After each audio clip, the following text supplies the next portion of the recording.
Skilling's notion of how the world should work really trickled down and affected everything about how Enron did business. He instituted a system known as the PRC, or Performance Review Committee. It required that people be graded from a 1 to a 5, and roughly 10% of people had to be a 5, and those people were supposed to be fired. Hence, this came to be known as rank and yank. I personally am convinced that the PRC process is the most important process that we conduct as a company.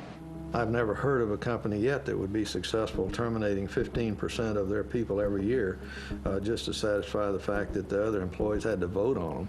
And so when you're being evaluated by that group, you are getting direct communication from Ken and me about what the objectives of the company are and how you fit with those objectives. It was a brutal process. The ability for a 25-year-old to go in and to be reviewed and to be superior, and as a consequence, get a $5 million bonus. I don't think that's repeated in many places in corporate America. Our culture is a tough culture. It is a very aggressive culture.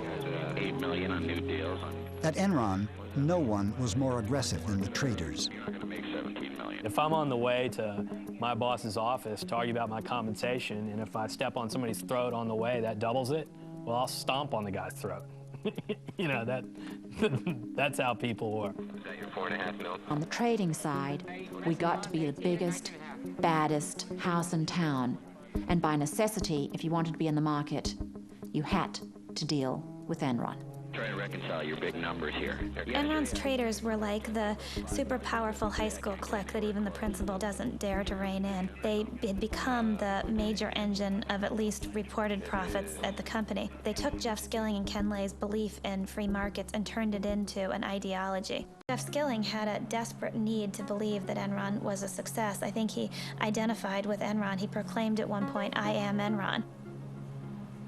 The other thing about people at Enron is a lot of them were former nerds, and including Jeff Skilling. He had been paunchy, he had big glasses, he losing his hair, and Jeff Skilling one day kind of woke up and decided to change himself. And he started working out, lost a lot of weight, but he really did remake himself through sheer will and force of personality.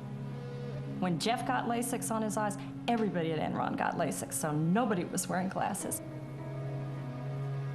I think Jeff Skilling is really a tragic figure in a classic sense of the word. He's a guy that people describe as incandescently brilliant, but he's also a guy who is radically different than he at times portrays himself. He's portrayed himself as somebody who has very tightly monitored risk. In reality, he's a gambler. He gambled away huge sums of money before he was 20 years old by making wild bets on the market.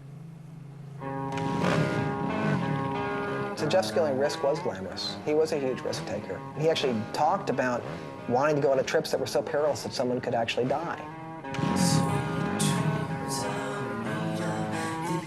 This manifests itself in trips that Jeff Skilling led for a small group of friends and customers. A core cadre of Enron guys used to go on these wild adventures. Andy Fastow would go, Ken Rice would go. The trips were legend. You know, we can sit and think about what strange insecurities they were trying to overcome, but it made them feel good as men.